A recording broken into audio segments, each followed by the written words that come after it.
All right, welcome to Architects of Innovation, brought to you by Spyglass Partners, where we dive into minds of visionaries and leaders who have paved the way.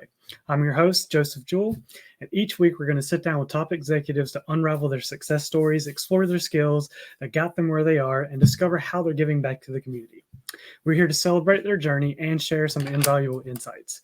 Get ready for a blend of inspiration, knowledge, and knowing me, a few surprises along the way. This isn't just a podcast. As the name suggests, it's a conversation with the architects of innovation. So, without further ado, let's jump into this episode. Andrea, introduce yourself. Hi, Joseph. Thank you for hosting me. My name is Andrea Bortolosso. I'm a professional in the apparel and CPG industry. I have 20 years of experience in end-to-end supply chain, operation, and logistics. In my most recent role, I was VP of Operation and Global Supply Chain for Birdie Gray, that is a leading player in the bridesmaid and bridal party guest space. Prior to that, I managed the operation and the supply chain also for other awesome brands like Newton Baby and Things. I also have experience working with large organizations like P&G and Coty, where I led their supply chain department for North America. Okay, well, that is an impressive background. And you said you were a part of, what was the letters that you said? CPG, is that right?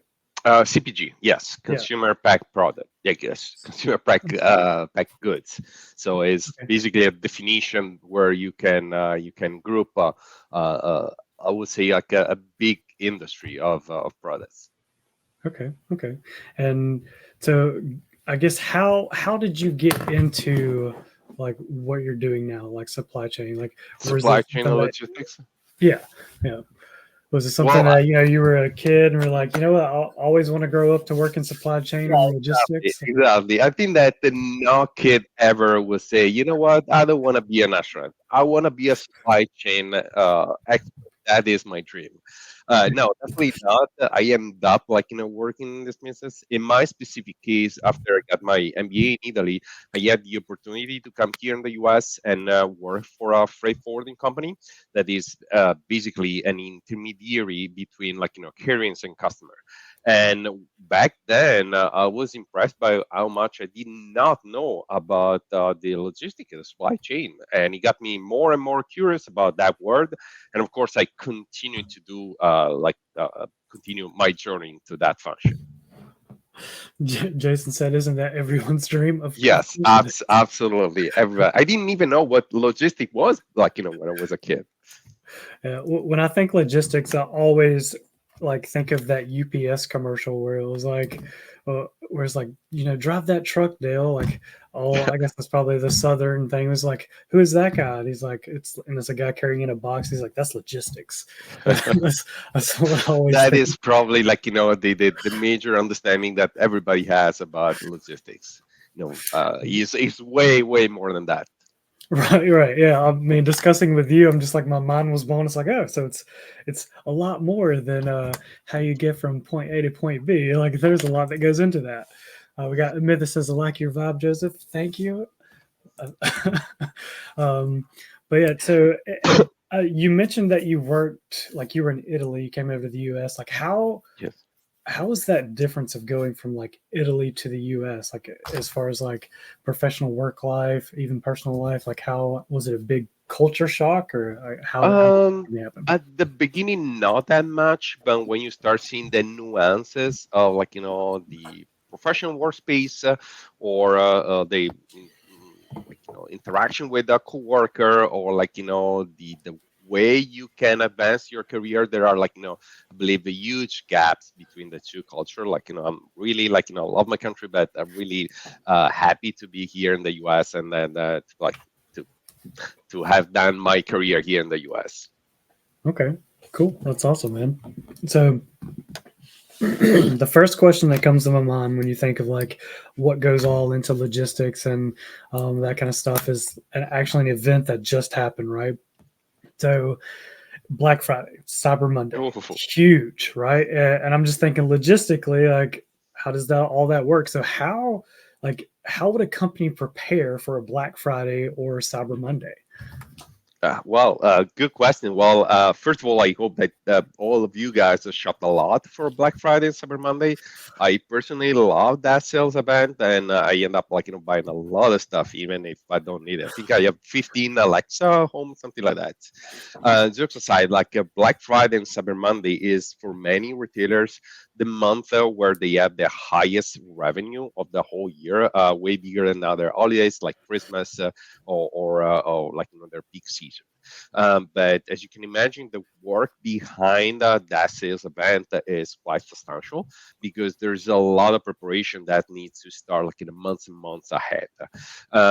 Is if you think about the average D2C commerce company that prepares to Black Friday, you might think you just need to increment it to ramp up your inventory level for that event. Unfortunately, it's not just that. You need, for instance, to ensure that distribution center, the warehouse where you're shipping, is prepared for that event. You can increase 5 times, even 10 times the daily average volume that you have. It happened to me in my past that sometimes all the items, all the product that we sold, they could not even fit in the carrier truck in the huge 53 trailer carrier truck. So you need to prepare ahead of that. You need also to prepare in terms of shipping services. Black Friday, every company is shipping a lot, so it's expected there is a little bit of even more than a little bit. There's a lot of congestion in terms of shipping services, and if normally you ship your product in 4 or 5 days and you advertise in your website that your customer will receive your product in 4 or 5 days, and all of a sudden it arrives in 8 days, 10 days, 15 days, the customer will not be pleased. So you need to manage their expectation on that. On that purpose, also customer service is a department that needs it to be ramped up, to be staffed up for the increase in tickets and contact that will be during the sale and right after the sale. You need to align what's going to be the refund policy of the discounted item versus not. You need to understand what's going to be the reverse logistics. I don't know you guys, but I know that Cyber Monday and Black Friday are events that create a lot of impulsive purchases, and there's going to be a lot of return on that one. So just in that end of the supply chain that related to logistics, there's a lot of work and preparation that needs to be done for Black Friday and Cyber Well, and it sounds like there could be like a lot of overload on pretty much every system, every chain of command, everything. Is that why even this year, recently I've seen where instead of Black Friday being just on Black Friday, I see Black Friday week where it's it'll start a deal on Monday. I think Yes. Walmart did this where they had certain deals released on Monday and then other deals released Tuesday. So they did it incrementally instead of all at once on Friday. And then kind of the same thing with Cyber Monday. It was hey, it's Cyber Week, so it kind of puts it off a whole week versus one day. Was that more of Precisely. Yes. Yeah. logistics? Back in the day, Black Friday was starting what midnight or 4 a.m. In a big retailer, you would see those scene, crazy scene. Right now, instead, it's very different. We have retailer that they start weeks before to increase, of course, the revenue that they can get that the customer. You still wanted to address it as a sale. You don't want to give the impression that it's going to be a month because, of course, the customer will not perceive that one as a real sale, but they are increasing more and more the window where a customer can take advantage of these deals, and that is indeed way better. For the supply chain is a lower lift for all the distribution, all the logistics that normally will have to be focused in just a couple of days.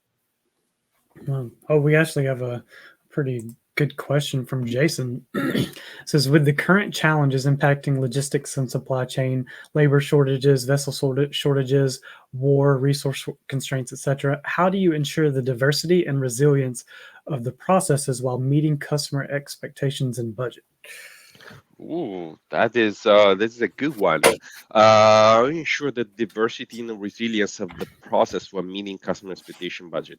The problem is that the customer expectation and budget are not really flexing or like changing in let's say according to what we are experiencing in the supply chain.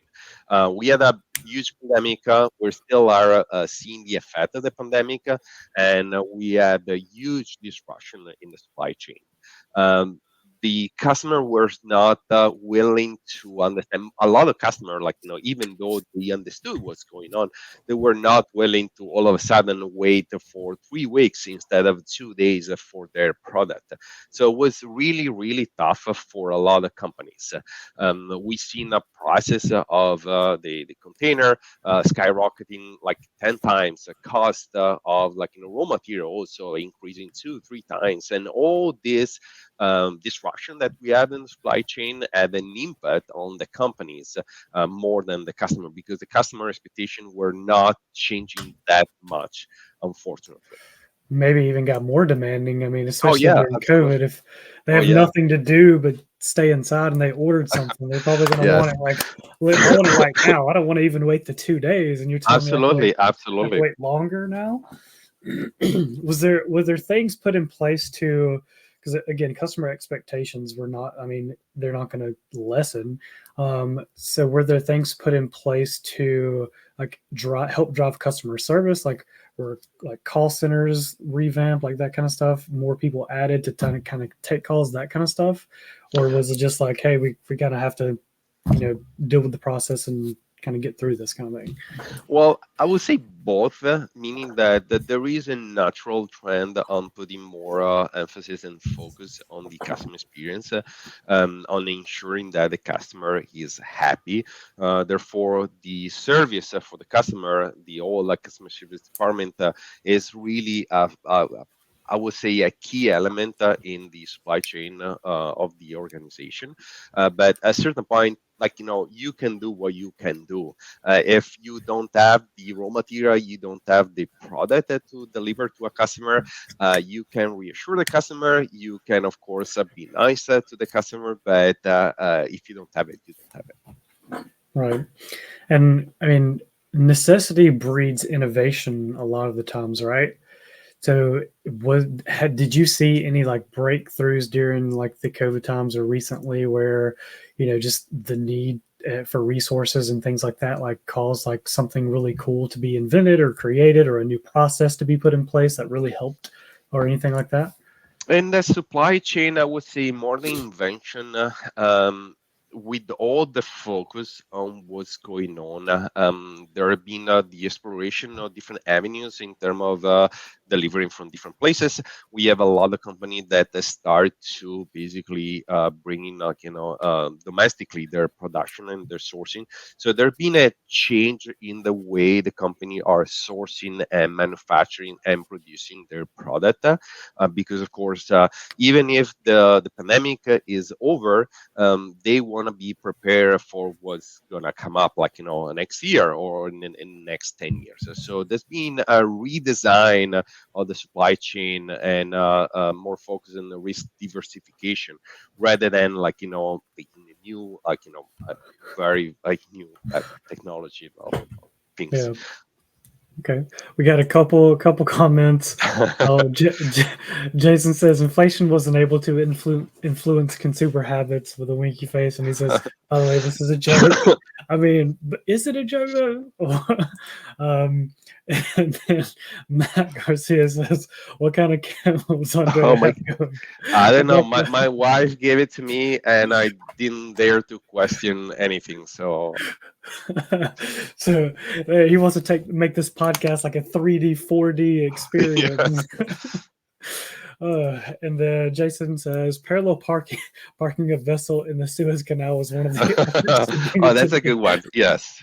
Okay, is that a real thing? Like that's not a joke. Parallel parking a vessel in the I don't know, Suez but Canal. we had the issue. It was like it was a couple years ago, like where I don't know if it was in the Suez Canal, where like there was a vessel that could not pass through and it create like a huge issue and delays. So there's been a lot of focus and attention on things that were prior to the pandemic only like a realm of logistic expert. Right now, everybody became a logistic expert. Everybody got interested in that function. Yeah, that makes sense. Okay. And then so just kind of bring it back to like innovations and stuff like that. So I've seen videos of like Amazon delivery supply drones, like those kinds of things.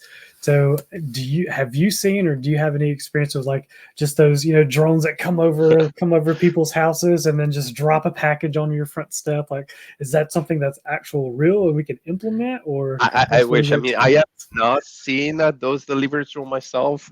I know that Amazon is testing those options in, I believe, in two cities in California and in Texas.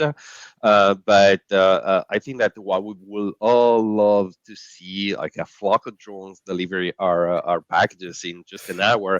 I don't think we're there yet. From what I was reading the other day, the requirement for those deliveries quite specific. You need to have a specific landing pad.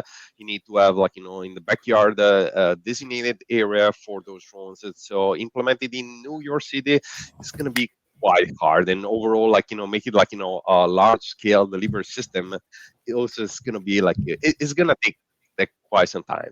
But I know there are other impressive new technologies also related to the logistics services. For instance, also in California, Texas, they are testing autonomous trucks, trucks that are without the driverless.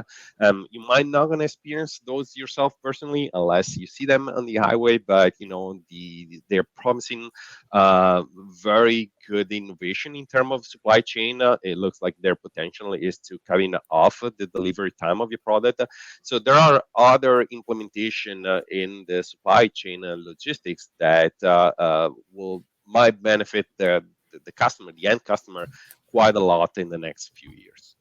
Okay, so we're not going to have to install like landing pads for drones anywhere in the near future, but it could one day become a thing, right? I Um, hope so. I didn't even think about like having like laws and regulations that would have to go into that, like having to have a landing pad for them. I mean, the batteries on those things don't last very long, so I'd assume like charge and battery specific stuff like that. And they're like, how do you combat someone going up there and just throwing a net and And if you capturing don't it? like your neighbor, you're gonna use your BB gun to shoot down the drone. It's like you thought you were getting your can of dog food, not today. And someone says drones and landing pads sound costly. How is that more effective? I don't. I don't think it's more effective. I think it's more of like novelty, right? Or at least right now. Like eventually, stuff like that would probably not be as cost effective to implement as it is today. Like, what do you think? I don't think either that is going to be more cost effectively, but I think that the priority, as we say before, is the customer service. We are at the point where while we're trying to be cost effective and the supply chain, also we're trying to improve the service that we're giving to the customer. So if I can bring your package directly to your home, via drone in just an hour, even if it's going to cost me a little bit more, the probably a customer is willing to pay for that additional service, and eventually we're going to find a way to reduce also that cost. Yeah, I remember like Amazon had this like click button thing that like it could be like a paper towels and you stick it to your refrigerator. You could click it and it would like drop ship it essentially. Like I don't know if Oh, that's wow. still a thing, but I remember I that don't was like remember big for a that. little bit. But yeah, again, I think that was like probably they stopped doing that because it didn't really catch on, wasn't as cost effective. But someone did ask a question that says, "Do you think people value cost or time more in logistics?" I think it Hmm. depend on the people, right? If you're thinking from a customer perspective, they're going to all be about like, I want it as fast as possible. But if you're thinking from a company perspective, like, what's your thought on that?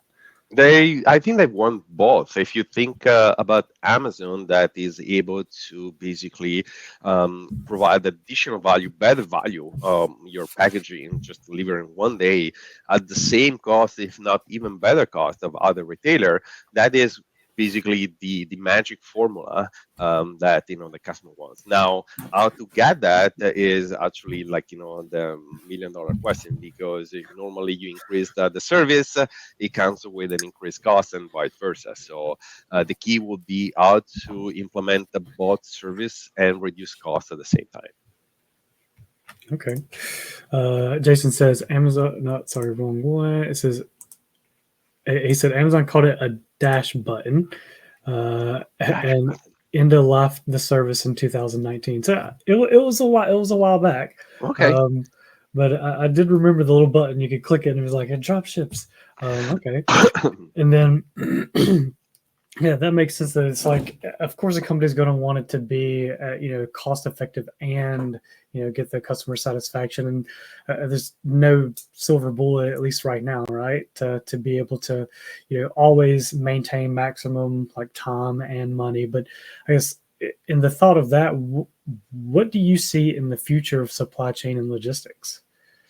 I think that beside the obvious automation that we're gonna have a many level supply chain, we're talking about automation at the 3PL, automation in the production. That is what expected and probably is following like a very defined path. As I said before, we are seeing a more and more shift from the operational excellence to the customer experience excellence, especially with all the disruption that we had in the company in the pandemic. We understood the focus that the customer has, and the supply chain performance plays such a key role in whether a customer is going to repurchase a product or service or not, that right now we are redesigning the supply chain around the customer enablement, around the customer expectations, and that is something that we're seeing more and more and more. How can we make sure that the customer is absolutely satisfied? And if you want to go more down like specific case, we've seen also the sustainability is also another big important component in the supply chain, in the future of supply chain. A lot of organization more and more are focusing how to be more sustainable, and that can be achieved in a lot of different way, from implementing the more circular supply chain to utilizing like a more eco-friendly packaging for the product to be more gas efficient in the way they deliver the product. But that is indeed like the sustainability is something that the customer wants. Customer wants to have a product that is sustainable, and we go back basically on the concept that how can we make sure that the customer is happy? How can we make sure that the customer is really pleased by the kind of purchase that he or she is doing? Okay. And when you say, when you said like sustainability was a big focus and they wanted to make like implementing a more circular supply chain, can you tell me like a little bit about like what that means and like how would a company implement a circular supply chain?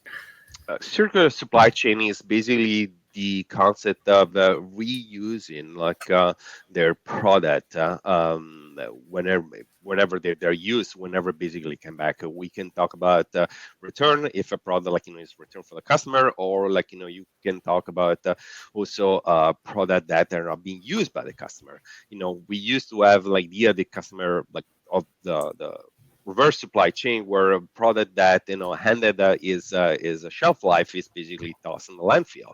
Where now more and more company are thinking about like how to reuse it. You see a lot of companies like Patagonia, to name it, just like big brand, how to implement this network of used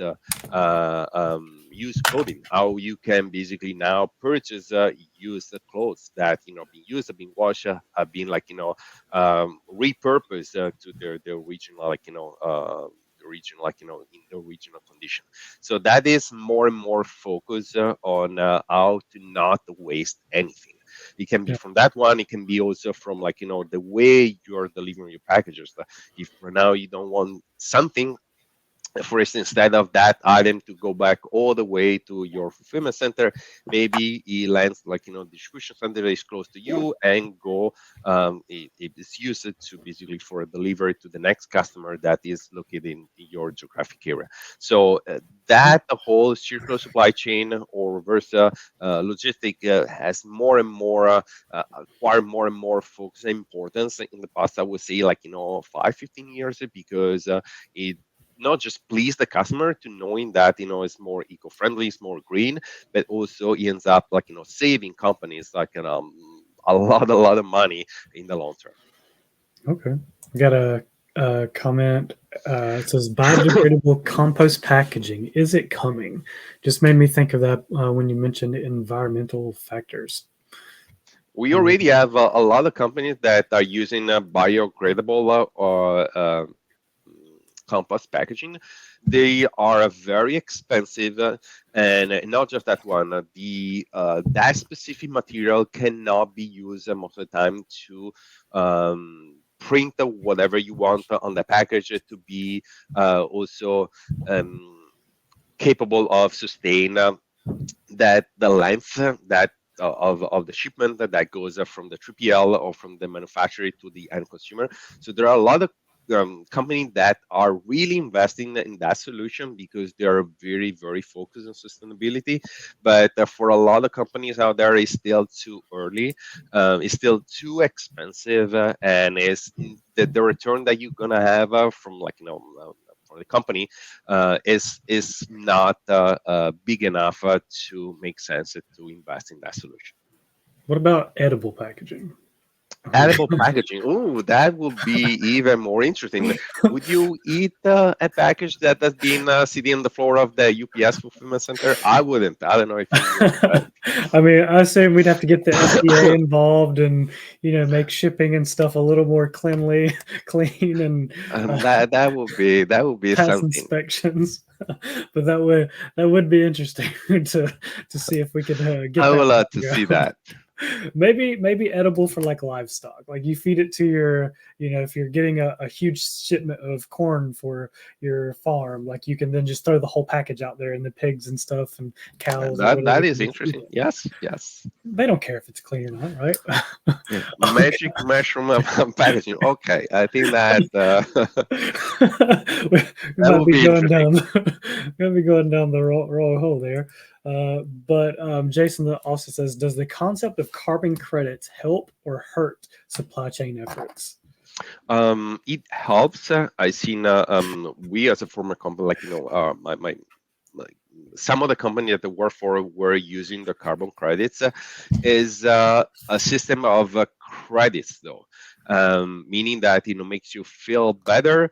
It doesn't cost that much at this point, but I haven't seen the company too much invested only because say, look, I gain back so many credits in terms of carbon footprint. Is not something that was worth investing too much, at least for the company that I work for, at least for the experience that they have. I'm pretty sure that there are some more sustainable like firm that they really value the carbon credit system. Yeah, I think I saw where Google was trying to like implement strategies and things to become like carbon neutral. And it's Yes. like, and I've seen some emails that come through, and it's like, this email is carbon neutral, and it's like, what does that mean? It's an I email, don't like. even know what that means. How can now be carbon neutral? But I think there is also like kind of a hype on this. A lot of companies would love to put like carbon neutral or whatever, but it's also hard to go and check exactly what they're doing to gain that badge.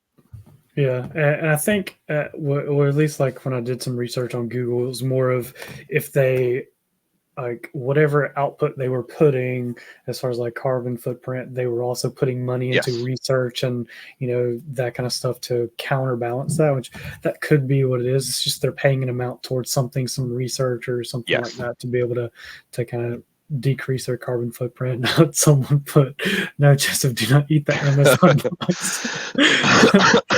No promises. No We promises. all want Joseph. We all want to see Joseph eating that Amazon box. And then we have it says, hi, it's a Java engineer from Nigeria. Hello. Thanks for joining in. And then I know we're coming up on time, but before we go, I have to ask, like what is next for you, man? Like what are you looking to do? Well, as an end-to-end global supply chain expert, my goal is to continue to help the companies to implement their best possible supply chain design for their product and their industry. We've seen that there's going to be and continue to be a lot of different challenges that are going to keep arising in the global market. I guess my goal in this case will to continue to adapt to those challenges.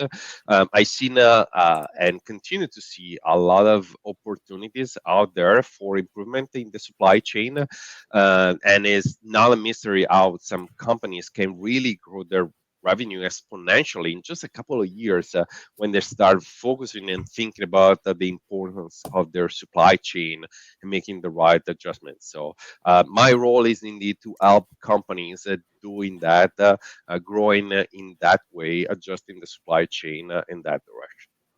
Okay, awesome. Well, thanks, man. And before take closing remarks, anything, is there any other any tidbits you want to tell us before we end here?